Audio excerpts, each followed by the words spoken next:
नाज़रीन, अगर इसराइल की बात की जाए तो इसराइल रजीम चेंज की भी बात कर रहा है और साथ ही साथ सुप्रीम लीडर को निशाना बनाने की भी बात कर रहा है। ब्रिगेडियर साहब, आपकी तरफ आऊंगी, आप कहिएगा कि ये रजीम चेंज किस हद तक मुमकिन है?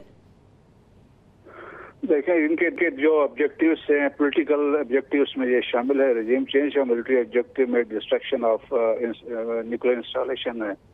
अभी देखें कि इनिशियल जो हमें जो इतलात थी, फिर अमेरिकन ने खुद भी कहा कि जब उन्होंने शुरू में भी कोशिश इनकी थी तो देन अमेरिकन ने वीटो कर दिया था। तो अभी भी मेरे ख्याल में प्रेसिडेंट ट्रम्प ने कहा है कि जी हम इसको देखेंगे और अभी हमें कोई जल्दी नहीं है, लेकिन इसके सीरियस कॉन्सिक्वेंसेस हो सकते हैं। आल्दो अभी ईरान में जो अंदरून अपनी जो हायरार्की में ऑलरेडी लोग डिटेल किए हैं हु विल रिप्लेस हुम, तो वो एक सिस्टम तो ऑलरेडी चल रहा है, तो सिस्टम इन प्लेस है। लेकिन देखें कि जो रहबर के अगर अब कोई कुछ होता है, नुकसान होता है, तो इसके सीरियस इम्प्लीकेशन होंगे, क्योंकि उनकी फॉलोइंग न सिर्फ ईरान में अक्रॉस मुस्लिम वर्ल्ड में है, तो फिर वो जो है कि इजरायली इंटरेस्ट जो होगा अक्रॉस दुनिया भर में, फिर वहाँ पे उन पर हमले हो सकते हैं, तो इसके सीरियस इम्प्लीकेशंस हो सकते हैं। कोशिश देखें कि यही है कि वो अमेरिका को शामिल करके वो एक्टिविटी इस पे करना चाहते हैं, लेकिन जिस तरह के हालात जिस तरफ जा रहे हैं, आप देखें कि ईरान के अंदर से जब इस तरह के वाकयात होते हैं तो यूनिटी ज़्यादा होती है, कौमें मुत्तहिद होती है। तो ईरान की अपनी एक बड़ी तारीख है, ग्रेट बड़ी सिविलाइजेशन भी है, तो हो सकता है अपोजिशन हो, जिसमें हमने देखा है कि जिस तरीके से इंटेलिजेंस फेलियर हुआ, यहाँ एजेंट वहाँ पे घुसे हुए, लेकिन मेजॉरिटी स्टिल जो है वो ईरान के साथ है, ईरानियन रहबर को फॉलो करती है। तो मेरे ख्याल में इवन कुछ होता भी है तो लेकिन वो ईरान को घुटनों पर नहीं ला सकता। अब इजराइल घुटनों पे आ रहा है, दैट्स वाई इनकी कोशिश है किसी भी तरीके से अमेरिका इन हो, ताकि जो नेतान्स का और फर्दों का जो न्यूक्लियर इंस्टॉलेशन है उनके B-2 जहाज़ों से वो, और जो उनके पास बम है, जो क्योंकि अब इजराइल यूज कर रहा है GB-57 जो 6 मीटर डेप्थ तक पेनिट्रेट करते हैं, जबकि अमेरिका के पास जो है BLU है 127B 61 मीटर पेनिट्रेट करता है। फर्दो जो है दिस इज आधा मील अंडरग्राउंड है, और जबकि ये जो नितान्स का था ये तकरीबन 6 मीटर अंदर था। तो लेकिन जो यूरेनियम जो एनरिचमेंट होती है वो सबसे ज्यादा नीचे बेस में होती है। तो ये अल्टीमेट एम है, और अमेरिका के लिए मेरे ख्याल में बड़ा सोच समझ के एक कदम उठाने होंगे, क्योंकि इसके इम्प्लीकेशन रीजन के लिए होंगे, और ईरान के पास बहुत सारे ऑप्शन अभी भी ओपन है। ठीक है, ईरान के पास अभी बहुत सारे ऑप्शन है। हामिद साहब, आप कहिएगा कि अमरीकी सदर की बात की जाए तो डोनाल्ड ट्रंप पहले जो है जंग में आने को तैयार थे और शामिल होने को तैयार थे, हमला करने को तैयार थे। अब उन्होंने 2 हफ्ते का टाइम ले लिया और कह रहे हैं 2 हफ्ते के बाद फैसला करेंगे। इस तब्दीली के पीछे आप क्या मुहर्रिकात देखते हैं? जी, जैसे मैंने पहले आपको बताया कि इसके अंदर सबसे अहम बात यही है कि मेरा ख्याल है कि उसको ये समझ आई है कि एकदम अगर वो जंग में कूद पड़ता है और उसके नतीजे में जो पूरी दुनिया में एक अमेरिका मुखालिफ जज्बात हैं, वो अमेरिकी एसेट्स और अमेरिकी मुफादात पूरी दुनिया में असरअंदाज हो सकते हैं। एक बात समझनी होगी कि अगर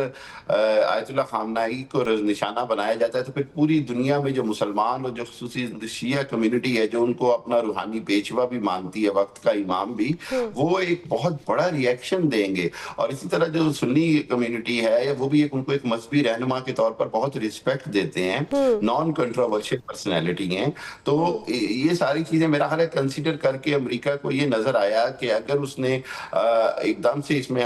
शामिल हो गए, जिसके अंदर नेतन्याहू तो ब्लाइंडली धक्का दे रहे हैं, लेकिन वो मेरा ख्याल ये कि उन्होंने अभी तक अच्छा फैसला किया, और उसके अंदर field marshal general Asim Munir से मुलाकात और उसके फौरी बाद ये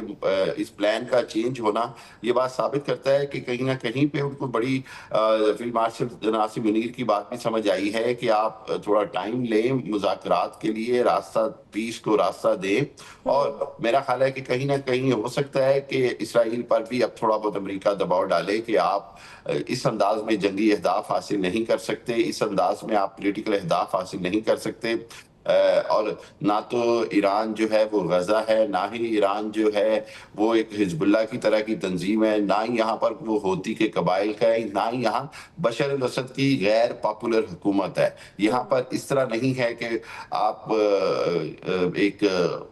पॉपुलर हुकूमत में हैं, ईरान की हुकूमत की जड़ें जो हैं वो पिछले 40-50 साल से अवाम के साथ हैं। ठीक है, वहाँ पर पॉलिटिकल इंस्टेबिलिटी आती है, वहाँ पर रिजेंटमेंट भी है, लेकिन वो रिजेंटमेंट इतनी ज़्यादा नहीं है कि वो तख्ता पलट दे। वो रिजेंटमेंट ऐसी नहीं है कि वो अवाम जो है मिलियंस की तादाद में सड़कों पे आ जाए। और फिर सबसे बड़ी बात ये है कि हम मुसलमान हैं और कोई भी जब दुश्मन हम पे जारहियत करता है तो फिर हम अपने इख्तिलाफात भुला कर उस दुश्मन के खिलाफ इकट्ठे हो जाते हैं। और यही चीज आपको ईरान की कौम में नजर आई, उनके अंदर एक यूनिटी नजर आई और उनके अंदर एक इकट्ठपन नजर आया। और एक चीज मैं और मुख्तलिफ जगहों पे कहता रहता हूँ कि ये हमें समझना होगा कि ईरान ने जो इतना भरपूर जवाब दिया है इसराइल को, इसके अंदर अल्हम्दुलिल्लाह वो जो पाकिस्तान ने कामयाबी हासिल की उसका भी बड़ा हिस्सा है। जो पाकिस्तान ने जिस अंदाज में इंडिया को 6 से 10 मई के दरमियान धूल चटाई, तो उसके बाद मुसलमान ममालिक के अंदर एक जुर्रत और हौसला पैदा हुआ है कि हम अपने से 8-10 गुना बड़े दुश्मन को भी शिकस्त दे सकते हैं, उनका गुरूर खाक में मिला सकते हैं। पाकिस्तान की जानिब से जिस अंदाज में इंडिया को शिकस्त दी गई, उसने मुस्लिम दुनिया में एक खुशी और मुसरत की जो लहर दौड़ी है, उसके नतीजा भी है कि ईरान जो है वो ये समझता है कि आज वो बढ़कर जवाबी कार्रवाई कर सकता है। और सबसे अहम बात ये कि जिस अंदाज में मुस्लिम दुनिया ने यानी अरब ममालिक ने सब ने अपना जो वजन है वो ईरान के हक में रखा है और ये इसको बाकायदा इसराइल और मुसलमानों की जंग की शक्ल इख्तियार कराई जा रही है। ये एक खुशाइन बात है। मेरा ख्याल है कि सदर ट्रंप के पास कोई चारा नहीं था इसके अलावा कि वो फौरी तौर पर थोड़ा इसको डिले करते और होशमंदी से काम लिया जाए। होशमंदी और नेतन्याहू के पागलपन के दरमियान इस वक्त मुकाबला है। देखते हैं कि होशमंदी काम आती है या पागलपन ही कहीं आगे चल के अपना असर दिखाता है। सही, ठीक है। ब्रिगेडियर साहब, आप कहिएगा कि जब से कशीदगी चली है, हम देख रहे हैं कि पहले ट्रंप कहते हैं कि इस मामले को मैं सेटल डाउन करने की कोशिश कर सकता हूं और ये हो सकता है मामला सेटल डाउन, और जबकि हम इसराइल की बात करें तो इसराइल की जानिब से कहा गया कि हमने ये अमेरिका की मदद के बगैर हमला किया है। ऑन द अदर साइड अगर हम देखें तो ईरान के वज़ीर ख़ारिजा ये कहते हैं कि अमेरिका की मदद के बगैर ये हमला मुमकिन ही नहीं था। क्या लगता है कि हु वुड बी राइट? इसमें तो शक नहीं है, क्योंकि शुरू में जो प्रेसिडेंट ट्रंप ने ट्वीट्स की थी और उसमें उन्होंने यही कहा था कि हमसे पूछा है, कंसेंट दी गई है, तो वो भी था। और देखें रियल टाइम इंटेलिजेंस की जो प्रोविजन है वो भी यकीनन इसमें यूरोपियन कंट्रीज भी शामिल होंगे, वेस्ट वाले भी शामिल होंगे इंफॉर्मेशन देने में, और उसमें तो कोई शक नहीं है। और अब इसके बाद डिफरेंट अभी स्टेटमेंट्स आ रहे हैं तो वो अलग बात है। और लेकिन देखें डिप्लोमेसी को भी एक चांस दिया जा रहा है। जिस तरह आज अब्बास अरागची पहुंचे हुए हैं जेनेवा, वहाँ पे उनकी बातचीत होने वाली है विद जर्मन और ब्रिटिशर और इसके फ्रेंच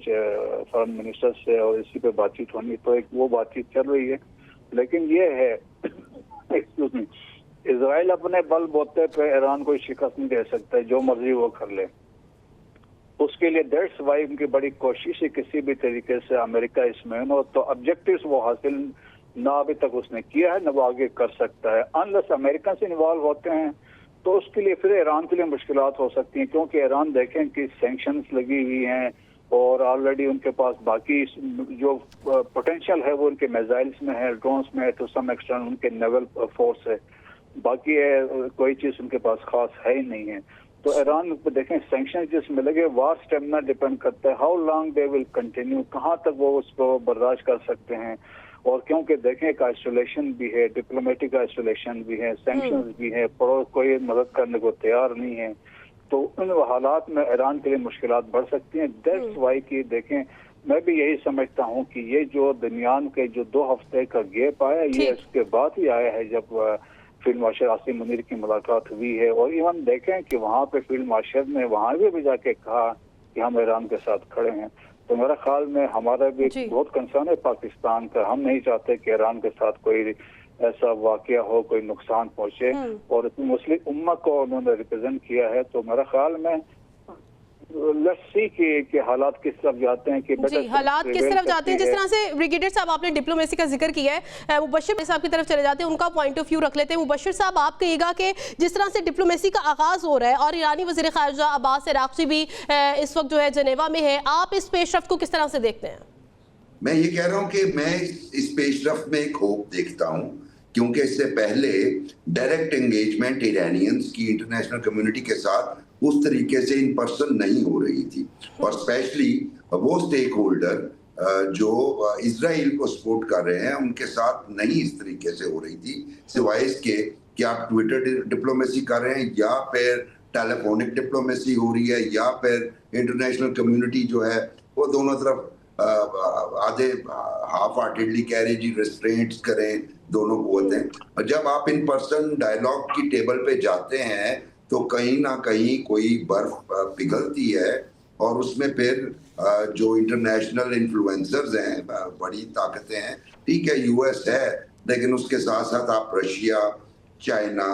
فرانس، جرمنی، اگرچہ جرمنی فرانس اسرائیل کے ساتھ ہیں لیکن بہرحال جب بندہ کسی گفتگو میں شریک ہوتا ہے تو مائنڈ سیٹ بھی تبدیل ہوتا ہے، اگرچہ مائنڈ سیٹ جو ہیں وہ آپ کے اکنامک انٹرسٹ کے ساتھ ریلیٹڈ ہیں. انفارچونیٹلی ہمارا جو مسلم بلاک ہے وہ اس طرح نہیں سوچتا جس طرح G7 سوچتا ہے. آپ دیکھیں کوئی بھی معاملہ ہو کسی بھی مسلم ملک پہ کوئی بھی ایکسپیڈیشن کی ہے اس میں وہ G7 ایک جیسا ہی سوچتا رہا ہے، لیکن انفارچونیٹلی بدقسمتی ہے کہ ہمارے مسلم لیڈرز اس طرح نہیں سوچتے. لیکن میں سمجھتا ہوں کہ یہ جو گئے ہیں عباس عراقچی